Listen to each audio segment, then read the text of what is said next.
الذي خلق الموت والحياة ليبلوكم أيكم أحسن عملا وهو العزيز الغفور صدق اللہ العظیم۔ حضرت ابو بکر صدیق رضی اللہ تعالی عنہ کا قول زینت اعمال آپ حضرات کے سامنے بیان کیے جا رہے ہیں۔ حضرت ابو بکر صدیق رضی اللہ تعالی عنہ نے ارشاد فرمایا، طالب علم کی زینت عاجزی کے اندر ہے۔ جس طالب علم کے اندر جتنا زیادہ عاجزی ہوگی اتنا اللہ تعالیٰ اس کو علم سے نوازیں گے۔ جس کے دل میں تکبر ہوگا اسے علم حاصل نہیں ہو سکتا۔ اس لیے حضرت ابو بکر صدیق رضی اللہ تعالیٰ عنہ ارشاد فرماتے ہیں، طالب علم کی زینت عاجزی میں ہے۔ حضور صلی اللہ علیہ وسلم نے ارشاد فرمایا، جن سے تم علم حاصل کرو انہیں عاجزی سے ملو۔ پھر آپ صلی اللہ علیہ وسلم نے ارشاد فرمایا، من تواضع للہ رفعہ اللہ، جو اللہ کے لیے تواضع اختیار کرتا ہے اللہ اسے بلند کر دیتا ہے۔ تو طالب علم کی جو زینت ہے طلب علم کی، وہ اسی کے اندر ہے کہ وہ عاجزی اختیار کرے۔ عاجزی انسان کو بلند کر دیتی ہے اور تکبر انسان کو پست کر دیتا ہے۔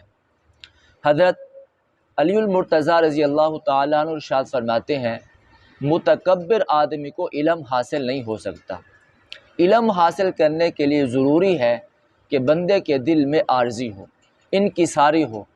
تو جو جتنا عاجزی اختیار کرے گا، انکساری اختیار کرے گا، اسے اتنا ہی علم حاصل ہوگا۔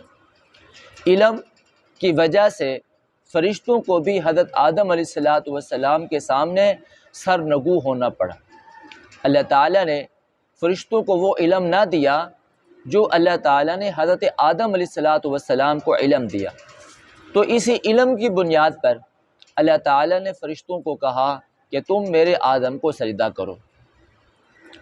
بہت سارے علماء کو دیکھا گیا علم کی بنیاد پر بادشاہ ان کے دروازے پر کھڑے ہوئے اور خدمت کے لیے کھڑے ہوئے نظر آتے تھے۔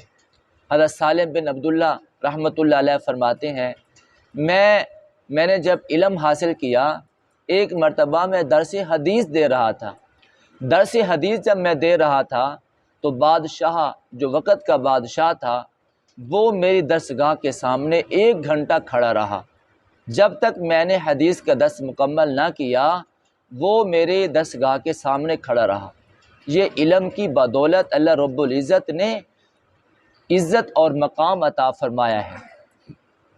ایک اور بزرگ فرماتے ہیں، حضرت امام ابو یوسف رحمۃ اللہ علیہ کو اللہ تعالیٰ نے علم کی دولت عطا فرمائی تو ہارون الرشید جیسا بادشاہ آپ کی درسگاہوں کے سامنے کئی گھنٹے آپ کے انتظار میں کھڑا رہتا، یہاں تک کہ اپنے بچوں کو بھیجا، شہزادوں کو بھیجا، جاؤ امام ابو یوسف رحمۃ اللہ علیہ کی خدمت کرو۔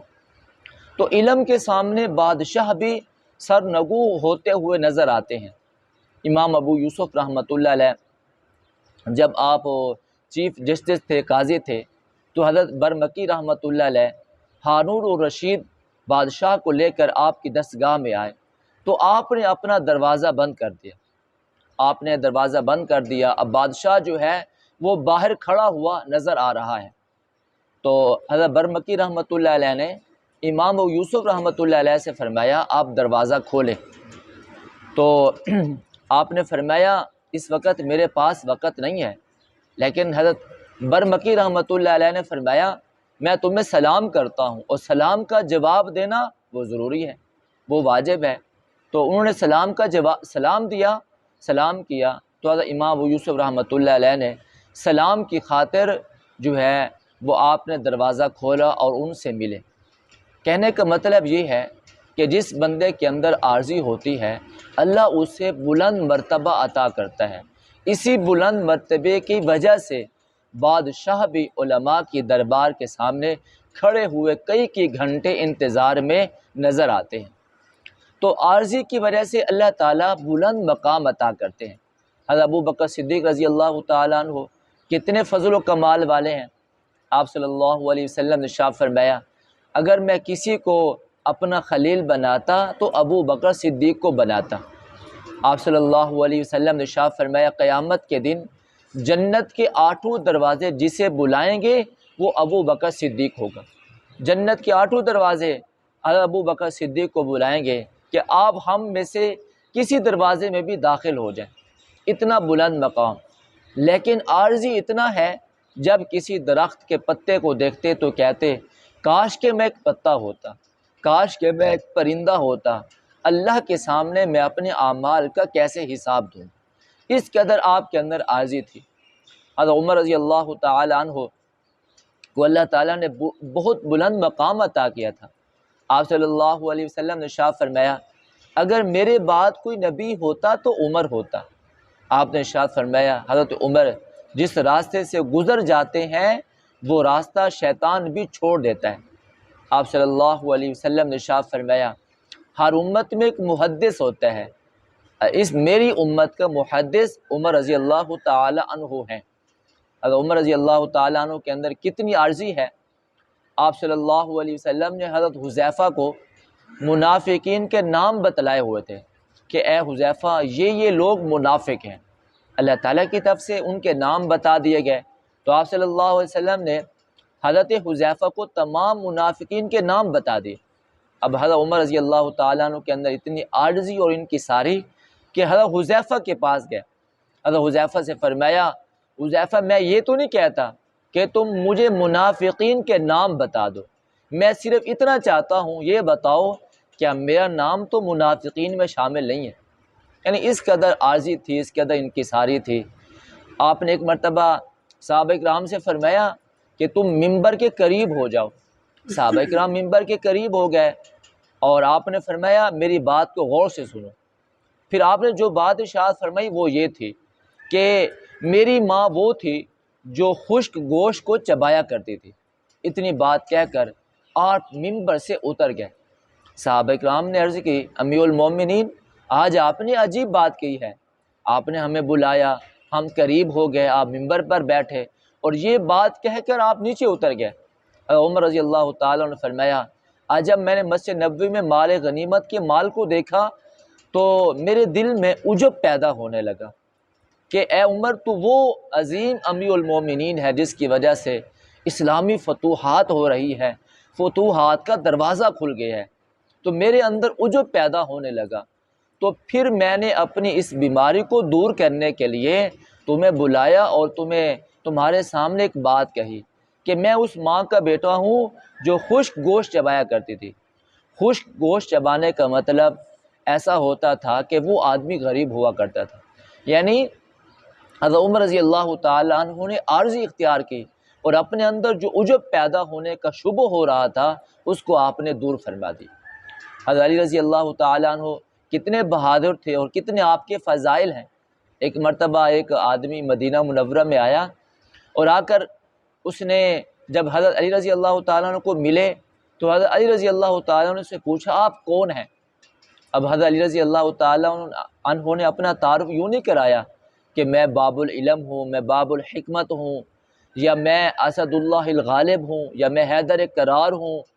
یہ بھی نہیں کہا کہ میں خاتون جنت کا شوہر ہوں، حسن و حسین جو جنت کے نوجوانوں کے سردار ہیں میں ان کا والد ہوں، میرے ہاتھ سے جو ہے خیبر فتح ہوا۔ اپنا یہ تعارف نہیں کرایا بلکہ صرف اتنا کہا میں مسلمانوں میں سے ایک مسلمان ہوں، میں بھی ایک مسلمان، بس اتنا اپنا تعارف کروا کر چلے گئے۔ باقی اپنی ذات کا کوئی تعارف نہیں کرایا، اپنے مقام کا کوئی تعارف نہیں کرایا، اپنی شان کا کوئی تعارف نہیں کروایا، صرف اتنا کہا کہ میں جو ہوں ایک انسان ہوں اور مسلمانوں میں سے ایک مسلمان ہوں۔ حضرت فضل علی قریشی رحمۃ اللہ علیہ جہاں ہمارے مسکین پور کے ایک بزرگ گزرے ہیں، آپ کے اندر بھی بڑی عاجزی تھی۔ آپ کو ایک مرتبہ خواب میں سرکار دو عالم صلی اللہ علیہ وسلم کی زیارت نصیب ہوئی۔ آپ صلی اللہ علیہ وسلم نے بشارت دی کہ تم نے اتباع کرنے والوں کی ایک جماعت تیار کی ہے جو اس وقت آپ کے پاس ہے، کہیں بھی وہ جماعت نہیں۔ یعنی آپ نے ایک ایسی جماعت تیار کی ہے جو متبع سنت ہے، اللہ کے نبی صلی اللہ علیہ وسلم کی اتباع کرتے ہیں، آپ کی سنتوں پر چلتے ہیں۔ آپ ایک مرتبہ اپنے مریدین کے سامنے زمین پر لیٹ گئے اور الٹ پلٹ ہونے لگے، تو مریدوں نے پوچھا حضرت آپ یہ عمل کیوں کر رہے ہیں؟ فرمایا میرے پیٹ میں ہوا جمع ہو گئی ہے اور وہ ہوا نہیں نکل رہی تھی، تو میں اس لیے الٹ پلٹ ہو رہا تھا تاکہ وہ ہوا نکل جائے۔ بتانے کا مقصد یہ تھا کہ ہم وہ لوگ ہیں، ہم وہ انسان ہیں، ہمارے اندر اتنی عاجزی ہونی چاہیے کہ دیکھیں یہ ہوا بھی اللہ کے حکم کے بغیر نہیں نکل سکتی۔ تو آپ زمین پر لیٹ رہے ہیں، الٹ پلٹ رہے ہیں اور بتا رہے ہیں کہ تکبر سے انسان کو علم حاصل نہیں ہوتا، عاجزی سے ہی انسان کو مقام حاصل ہوتا ہے۔ تو حضرت ابوبکر صدیق رضی اللہ تعالی عنہ نے ارشاد فرمایا طالب علم کی زینت عاجزی کے اندر ہے۔ جس طالب علم کے اندر عاجزی ہوتی ہے، انکساری ہوتی ہے، اللہ علم کی دولت بھی اسے عطا کرتے ہیں، اور جس کے اندر تکبر ہوتا ہے، عاجزی نہیں ہوتی، ایسا شخص، ایسا طالب علم دولت سے، علم کی دولت سے محروم ہو جاتا ہے۔ تو حضرت ابوبکر صدیق رضی اللہ تعالیٰ عنہ کا قول، آپ کا فرمان یہ ہے جو طلب علم ہے، جو طالب علم ہے، علم حاصل کرنا چاہتا ہے، اس کے لیے ضروری ہے کہ وہ عاجزی اختیار کرے۔ اب دیکھیں اس طالب علم کی کیا شان ہے، جب یہ طالب علم علم حاصل کرنے کے لیے جاتا ہے، اللہ فرشتوں کو حکم دیتے ہیں اپنے پر اس کے قدموں کے نیچے بچھا دو۔ اب فرشتوں نے اس کے قدموں کے نیچے پر بچھائے ہوئے ہیں، اسے مقام دیا جا رہا ہے، اسے رتبہ دیا جا رہا ہے کہ فرشتے جیسی مخلوق بھی اپنے پر اس کے قدموں کے نیچے بچھا رہے ہیں۔ لیکن اس کو جو علم حاصل ہوگا، جو مرتبہ حاصل ہوگا، وہ عاجزی کے ذریعے حاصل ہوگا۔ اگر طالب علم کے اندر عاجزی نہ ہو تو اسے بلند مرتبہ حاصل نہیں ہو سکتا۔ دعا ہے اللہ تعالیٰ سے، اللہ تعالیٰ ہمیں عاجزی جیسی، انکساری جیسی دولت عطا فرمائے، تکبر جیسے گناہ سے اور تکبر جیسے مرض سے اللہ تعالیٰ ہم سب کو بچنے کی توفیق نصیب فرمائے۔